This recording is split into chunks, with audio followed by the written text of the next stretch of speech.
asset prices are going to fall in those markets. That's what ends up happening. Prices are going to reset. Can you buy that asset today with fixed rate, long-term financing and weather the storm ahead? Welcome to the Wealth Strategy Secrets of the Ultra Wealthy podcast, where we help entrepreneurs like you exponentially build wealth through passive income to live a life of freedom and prosperity. Are you tired of paying too much in taxes, gambling your future on the stock market, and want to learn about hidden strategies for making your money work for you? And now your host, Dave Wolcott, serial entrepreneur and author of the best-selling book, The Holistic Wealth Strategy.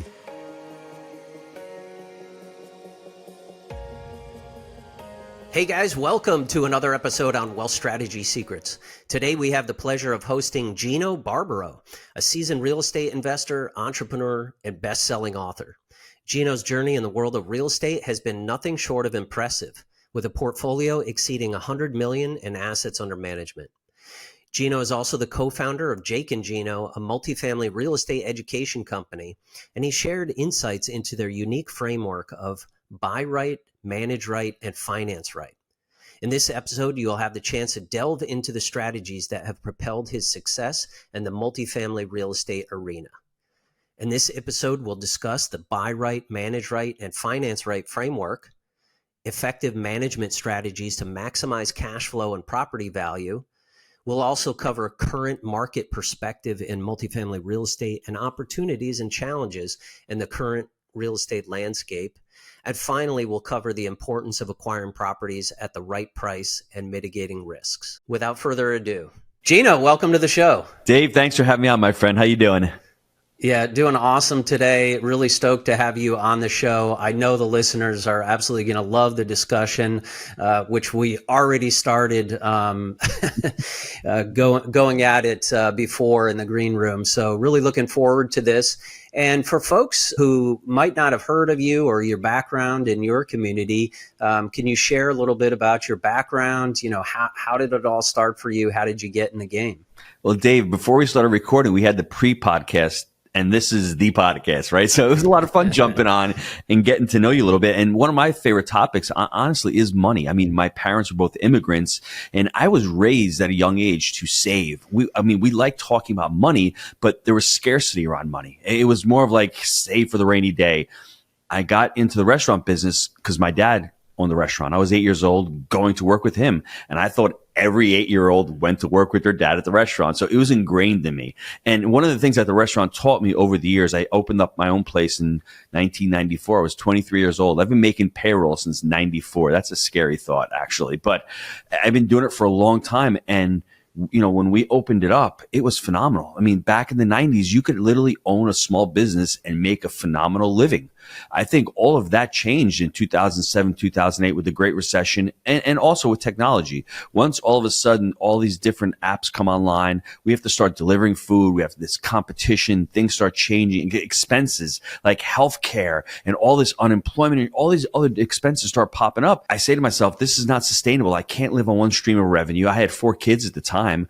I need to find something different. And for me, luckily, I had done a couple of bad real estate deals, and I just gravitated towards multifamily because my parents, they did do one thing right. They did have a few properties that they owned.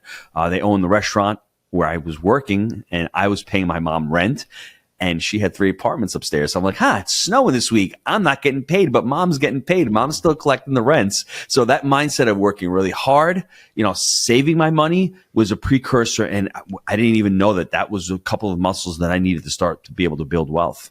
Yeah, 100%, Gino. It totally resonates. And I think a lot of us, right, in this country, we're born into a scarcity mindset.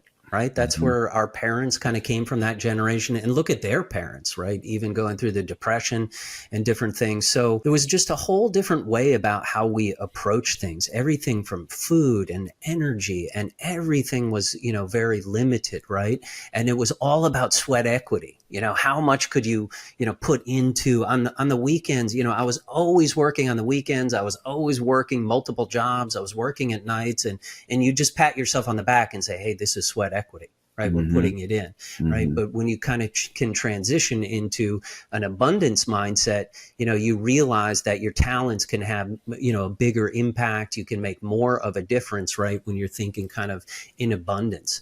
But let's transition, Gino, into kind of what we were talking about earlier, which I think is really, it's ironic, right? We were talking about wealth strategy secrets, and, one of the initial secrets to building wealth is really not that much of a secret, but yet so many of us, struggle to actually achieve that. So, why don't you break down that concept that we were talking about? So for me, I realized that saving was a good thing. But if I'm saving for an event, I was taught the middle class way of saving. Use a 401k, use a 529 plan.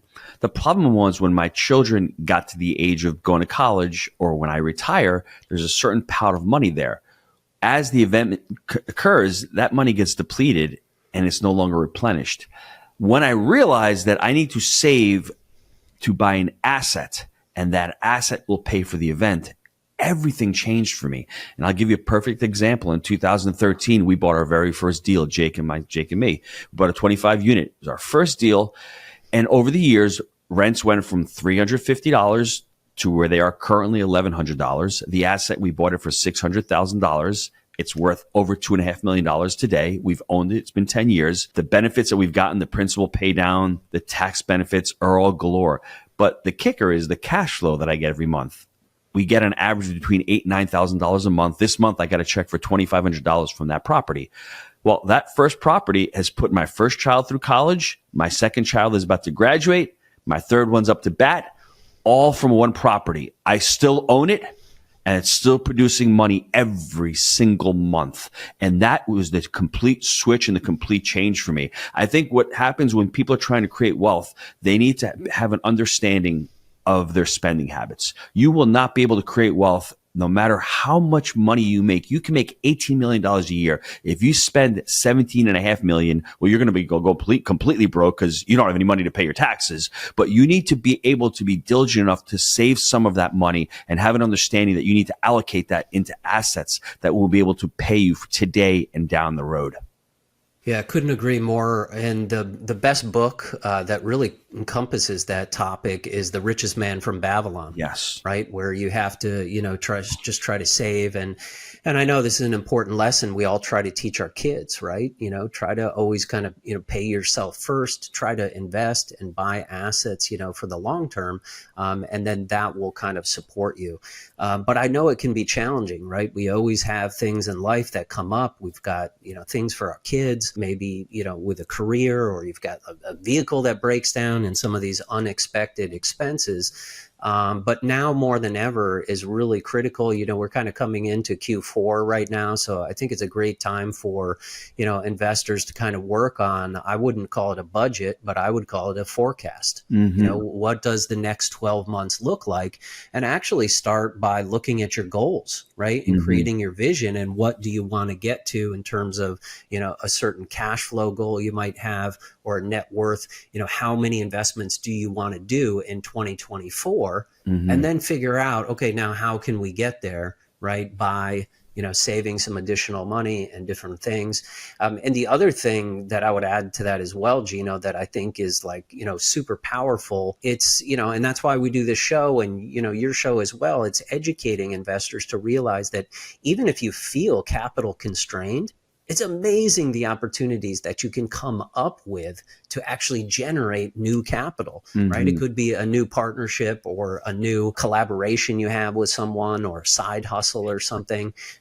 Any thoughts on that? Yeah, before I get to that, that's a great idea. I really need to bring it back to and finish that thought about the savings and all. When you have young children, what do we do with our kids? We tell our kids to save for a rainy day. Hey, you've got money from a bar mitzvah or a baptism. Let me take that money and put it into the bank. Well, all of a sudden, a child is denoting savings as painful because you're taking money away from them and putting it away somewhere for them for a rainy day. So you're already setting them up for failure. And I don't think we even understand we're doing that. I give you a perfect example of how I helped my son understand this. When he was 16 years old, he comes to me and he says, Dad, I want to buy an amp for my guitar. I'm like, good, Mike, how much is it? It's $1,500. I said, Mike, you have $5,000 in the bank. You already have 2 amplifiers. You're going to spend 25 to 30% of your net worth on an amplifier. I said, I'm not going to let you do that. And hemming and hawing and hemming and hawing. And after 6 months, he gave up. We actually had a deal come up at that time. I took all of his $5,000. It was painful for him because he actually saw it leave the bank, go to zero, but I put it into an asset. That asset over the next 5 years has gone 100x. He's blown up. But more importantly, through the journey, he's understood what an owner draw is. He talks to me about seller financing. Dad, when you get your next deal, can you seller finance your next deal to me? He wants to dilute me. He's talking about economic and physical occupancy, which actually helped on one of our deals.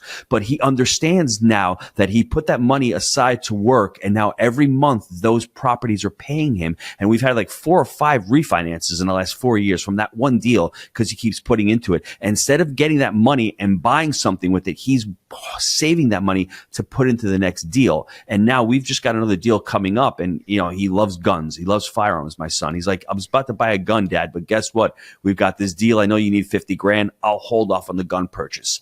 That's what you're trying to teach your children. And that is adults. It's very hard for us as adults to come through that concept. It's really about the psychology of money. I would recommend that book 100% for anybody, written by Morgan Housel. It's the relationship that you have with money. It's a dopamine hit. It's really easy to go out and buy something real quick and you get that dopamine hit. It's a lot harder to train your mind to get that dopamine hit, to wait, to save money. Now my son, I think, feels really good every month the draws come in. He gets that dopamine hit from seeing the draw come in, from that savings account getting bigger, and he's working towards that. And every time a deal comes, he's working towards that. That brings him happiness, not just buying the guns. You have to understand what brings you joy. That brings him joy. But I think if you can balance yourself by understanding your relationship with money, if you get it and all of a sudden you feel the need to spend it and that makes you feel good, it's going to be really hard, Dave, for you to create wealth that way. And that's what a lot of us get trapped. It's called Parkinson's law.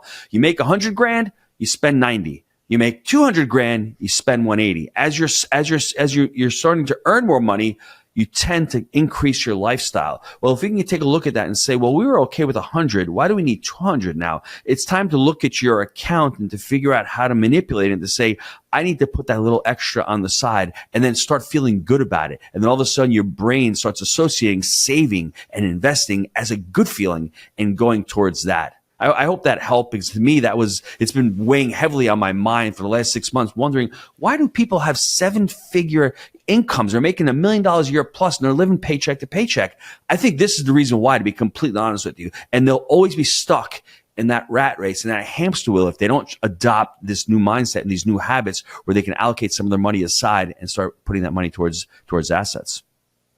I couldn't agree more. I think basically investor psychology is so important, right? Because money is just a tool anyway, right? Yes. Why are we buying this asset, right? Maybe you're buying this asset because you're trying to create cash flow, which is going to give you, maybe it's more financial security, so you can make different decisions in your life.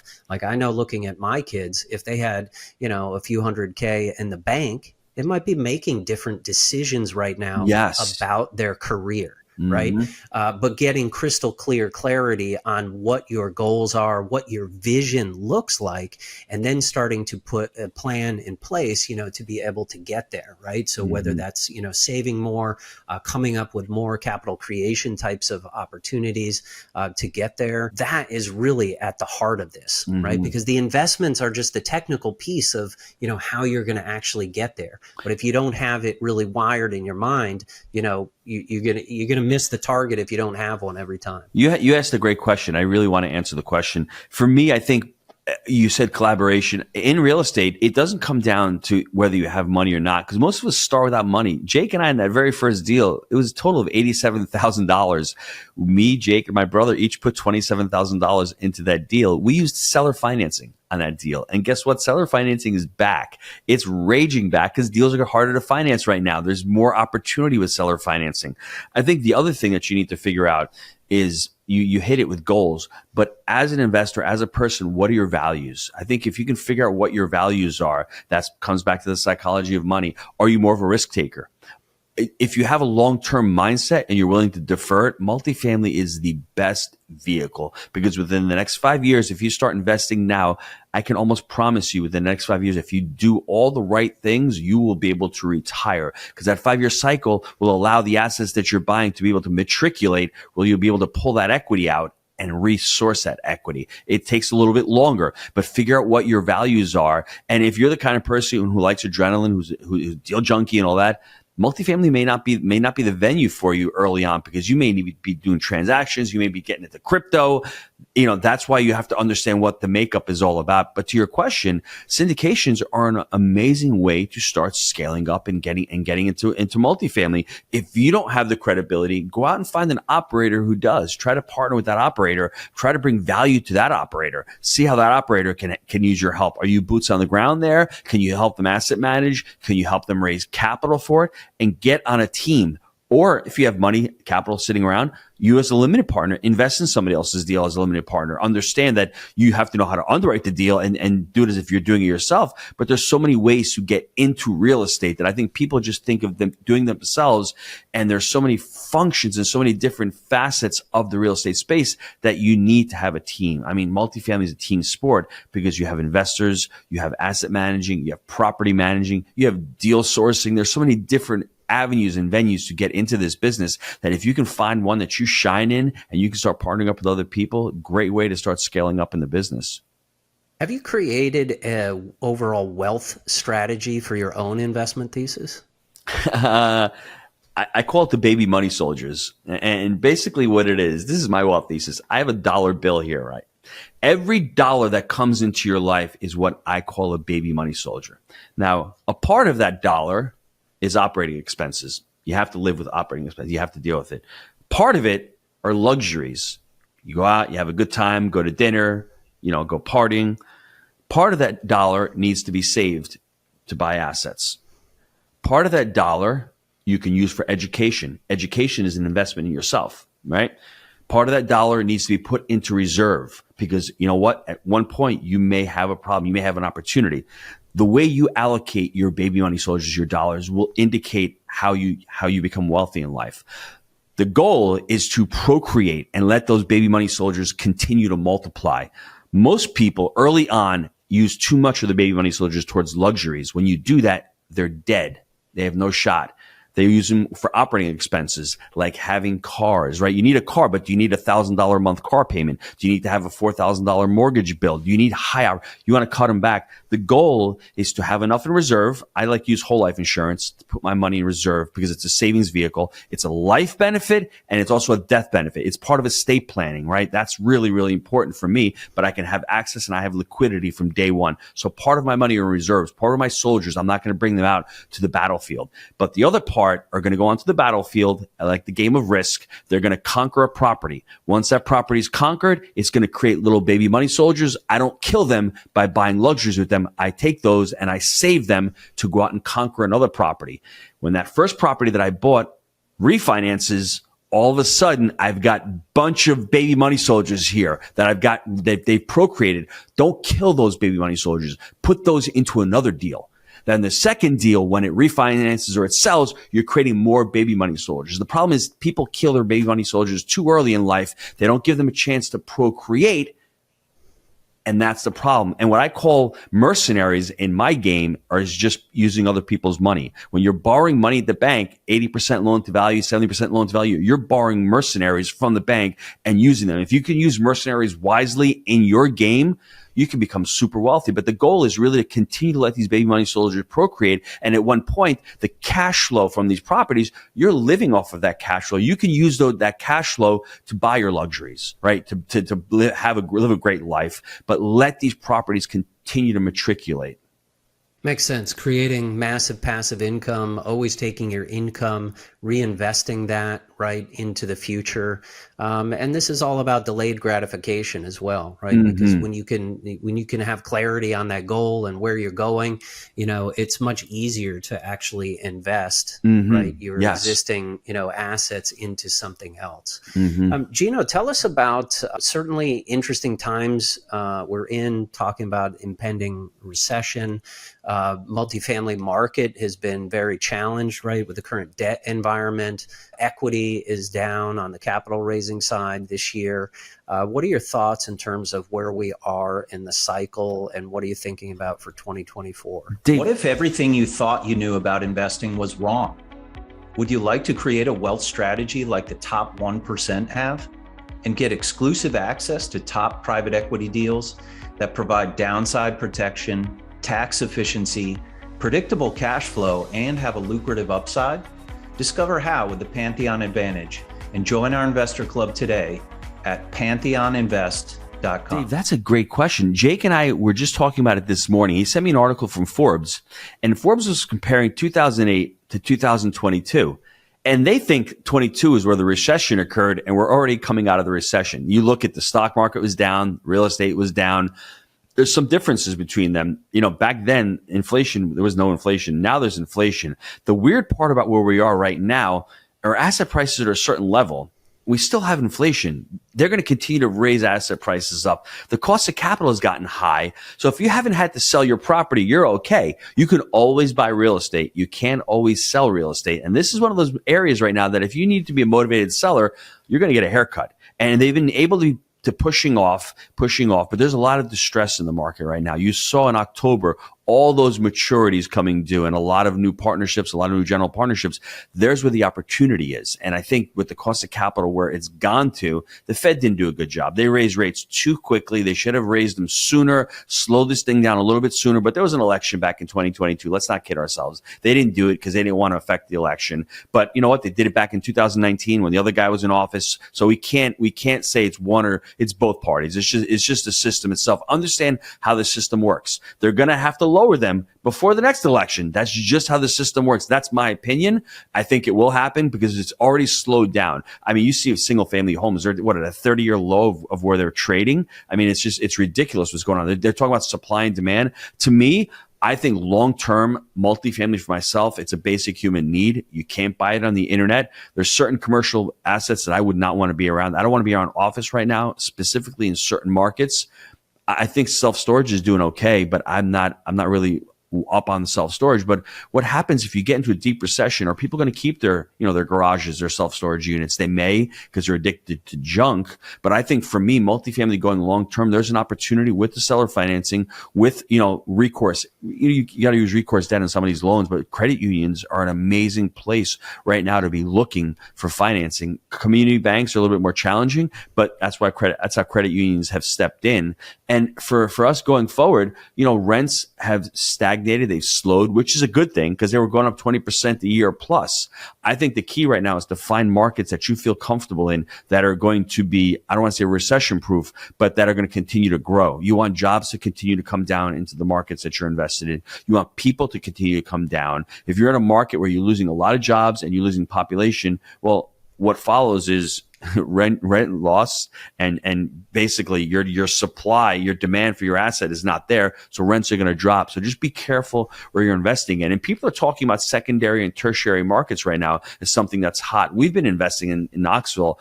I don't want to call it a secondary market, but there's secondary markets outside of Knoxville that we've been investing in, and we think they're phenomenal. Price is a little bit cheaper. It's still an infill because you can still get into that tertiary primary market by commuting. But look at the markets right now. It's very important to be in a market that is not losing jobs and losing population. And if it is, just understand that asset prices are going to fall in those markets. That's what ends up happening. Prices are going to reset. Can you buy that asset today with fixed rate, long-term financing and weather the storm ahead?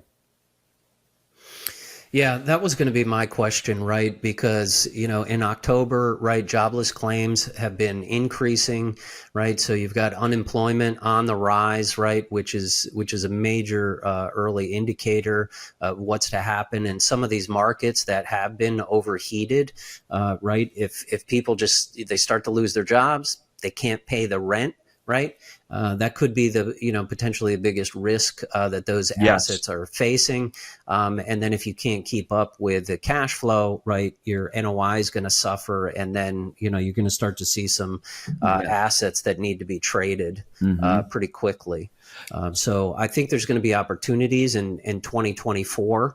But as you pointed out, some of getting into some of these markets, right, that are a little bit more, I would say, not recession proof, but maybe recession resistant. Right? And Dave, what's interesting is in 08, 09, unemployment really took a big hit. A lot of people were unemployed.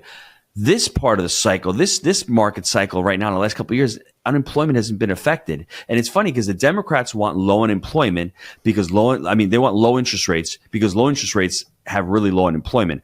Republicans want low interest rates because they want private equity and all these assets to go up in value. There's a lot more speculation. So they both want the same thing, but at a certain point, it becomes harmful. And that's how you create bubbles, by having low interest rates for so many years. There's a lot of speculation, cost of capital is cheap, and that's what's happened. And I think once the Fed gets that unemployment up, it'll take pressure off of inflation. Inflation will drop. This, increase in prices will drop because less people have money to go out and spend, right? That hasn't been the case. But once these jobs go away, as they should, because there's a lot of jobs out there that, people, especially in tech, they're just hiring people just to keep them on the payroll. And you see what's going on, getting rid of them. But once unemployment does take a hit, then we'll see, okay, wow, they're going to think to themselves, there's a recession coming on. Let's drop interest rates to spur the economy. I mean, it's been going on for the last 150 years. That's the cycle. Hot, let's raise rates. We'll slow the economy down. Okay, economy's in recession. Let's drop rates. Let's raise rates. Let's drop. That's what's been going on for the last, 150, 200 years. And I think that's where we are right now. They want to get unemployment up a little bit to slow things down. Once they think they have inflation under control, then they can say to themselves, we can drop interest rates. Do you think now is the right time then to invest in multifamily? It's always the right time. I mean, if you're ready to invest right now, I'll give you a perfect example. 2 years ago, brokers were not calling Dave Walcott and Gino to put in an offer. I'm sorry. They've got 6 offers. I got the deal. I'm not going to put it on LoopNet. You're finding deals on LoopNet now. That was non-existent 2 years ago. You're having brokers call you. Please put in an offer. There's a call to offer on Thursday. That means there's less demand out there. Like the people who are having problems with their properties, they're having capital calls. They can't raise money for this next deal. So there's less people out there. Plus, when you're watching the news, everything's negative all the time. So you're having shots of cortisol in your body, and you're feeling negative because, like, wow, there's a war going on. We have inflation. We have a recession. I'm getting wary. So people constantly hear the negative news, and you have less people that want to invest. There's less euphoria. And on top of that, people see that interest rates are higher, and they're saying to themselves, I'm going to hold off because interest rates are higher. To me, if you can make a deal work with where the interest rates are right now, wait till the interest rates drop and you can refi. I mean, the party's going to start. So I think for me right now, getting into it and actually creating relationships with brokers because they're going to call you back, understanding the market, becoming an expert where you are in that market is phenomenal now. It's been challenging the last couple of years because you haven't been able to get calls back from brokers if you're brand new, if you didn't have any assets. But now, if you've got a plan, you can speak the lingo, you have a process or a framework, you have some capital, and you can go out and speak intelligently to brokers. They'll love to do property tours with you. They'll love to send you any kind of deal. So for me, now is the time. And these next 24 to 36 months, I see a big window of opportunity of deals coming on and people actually having a chance to buy these deals at a discount. And what would you say is your philosophy around the debt side of the equation right now? I mean, interest rate caps, right, are quite pricey. Yes. When you look at the overall cost of trying to do a deal in today's environment. Our process 3-step framework is buy right, manage right, and finance right. We always look at a deal from those 3 lenses. No one likes to talk about manage right. At Jake and Gino, we teach the manage right systems. We're vertically integrated. We have a property management company. But from finance right, Jake and I have been saying for the last 5 years, long-term fixed rate financing. We have done 0 deals with bridge debt because we saw back in 2021, you couldn't get labor. You had supply chain shortages. So if you're doing a deal with 24, 36 months of bridge, it's coming due right now. And not from any fault of your own, but you just couldn't pull it through. There wasn't enough help. These workers were working at Amazon, making more money. They were staying home, collecting, unemployment or PPP, whatever kind of money they were collecting. You couldn't get people to work on that side. So for us, we're looking at longer term fixed rate financing. That's why we like community banks or credit unions with a 5-year term. So at least you have 5 years to get that deal up and running. And within 5 years, you should be able to stabilize a property. So that's what we're looking at right now. And Freddie and Fannie, their rates are a little bit higher, but if you're underwriting for 6.5%, 6.9%, and the deal makes sense, I mean, that's what you got to do. You just have to understand what your exit strategy is. If you're looking at a deal and you're going to get out in the next 3 to 5 years, maybe you don't go with what we call yield maintenance. Maybe you go with something on a step down basis where it may cost you a little bit more on the front end with higher interest rates, but it gives you the flexibility to be able to refi or to exit or sell in that time frame. Yeah, we've been saying no to the majority of the deals that come our way. And, it looks as if, there's still a gap between buyer and seller. You've got this interest rate cap cost, that's in there. And, it also depends on kind of really what that financing is like. I like your 3-step approach. It really makes sense.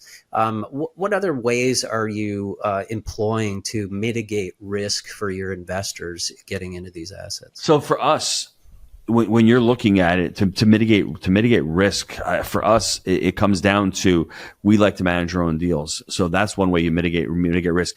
I'll break it down as simple as having a buy right criteria, understanding what assets you're buying. I mean, what market, what price points, what median incomes, what year of the build, what year build is it, 80s build, 90s build, what kind of unit mixes do you like, what kind of amenities. So understanding that crystal clear for every investor is so important. We even go so far as to say the 1% rule. I mean, if you're buying an asset that's $100,000 a unit, you'd like to get renovation, rents that are post reno at $1,000. I mean, that deal on the surface makes sense. Now, it's been hard the last couple of years to find deals like that, but we've closed 2 deals and we've got a 3rd deal that we're closing in 30 days that have all surpassed the 1% rule. So for us, it's as simple as that. Looking at our buy right criteria, understanding it. But then obviously it's not just the 1%. You want to dive in and do some more calculations with your underwriting. But also, our strategy is to buy and hold these things for the longer term. Some investors may not like that, but we want to buy and hold these things, and then we want to continue to manage these properties. So that's how we mitigate our risk. Because when you have time on your side, you can tend to make a couple more mistakes. If you pay a little bit more, it's okay because you're owning this asset 8, 9, 10 years. And to mitigate risk for us in this part of the market cycle where pricing is, we're buying assets that are a little bit newer. We started out buying assets in the 50s and 60s with a lot of deferred maintenance. But when you're paying $30,000 or $40,000 a unit, you can spend another 10 or 15 a door to make that up. But when you're buying an asset at a 3 cap that's a 1960s build, I mean, with tons of deferred maintenance, that's an issue. There's a lot of risk with that. So that is going by the wayside right now. And I think C properties are going to decompress those cap rates. They're going to have to go up because there's a lot of old properties out there. So beware of buying these properties that are older because you're getting them for a better price. Understand the budget, put in a budget in place and make sure that budget is realistic and always looking at where you can bring this property to. You're always buying a property on a pro forma. Don't buy it on the broker's pro forma. Buy it on your pro forma. Makes sense. And what would you say in terms of the markets? You talked about tertiary markets that you're looking at. Knoxville is one of those. Any other particular markets that you like right now? Well, we like the Southeast. I mean, for our students, a lot of our students are in the Carolinas. A lot of them are in Florida, although Florida can be challenging with the insurance, but that's going to take care of itself. If you bought a property in the last 2 years in Florida, it may be challenging, but now you're underwriting deals at what insurance is. So you have an advantage if you're buying a deal right now. Insurance has been up on 100% in some of these markets. Look at Houston. Houston insurance doubled in 2 years. So if you're a good operator and you bought that on actual numbers, you're going to be in trouble. You're going to be hurting in those markets. But I still like parts of Texas. I like parts of the Midwest, believe it or not. I like the Kansas City markets. I think those are some really good markets. Everyone says Phoenix. Phoenix is just got a lot of assets coming online. Longer term, people are moving there. People are moving out to parts of the Midwest as well. So don't be shy. Believe it or not, there's one market that I really love. I like the Omaha market, Nebraska. Don't know why, other than it's a slow grower, 1%, middle of the country. It's cost of living is so cheap there in relation to what people are paying for rents. It's not a boom or bust market. You may not make a ton of money on capital appreciation, but you can buy assets for the long term that'll cash flow. The problem with those markets is, 5 years ago, they were so much cheaper. People who live there are like, this thing is so overpriced. Yeah, in your paradigm, when you were buying them 5 years ago, they were. But on a cost-adjusted basis and going forward with the cash flows, they really aren't that bad. And I think people are going to continue to move to Omaha and looking at any markets that have infrastructure projects going on. I hear they're going to be building an airport in Omaha. You look at any of these markets that have really exploded over the last 10, 15, 20 years, Nashville with the airport, Charlotte's airport, Atlanta's airport, South Florida, looking at those markets, making sure that they have infrastructure in place to be able to take care of the growth. But I would stay in the southeast of the country, and I like the Midwest of the country as well. Gino, I'd like to go back and unpack one of the comments you made earlier on and really try to make this full circle in terms of a strategy for investors, right?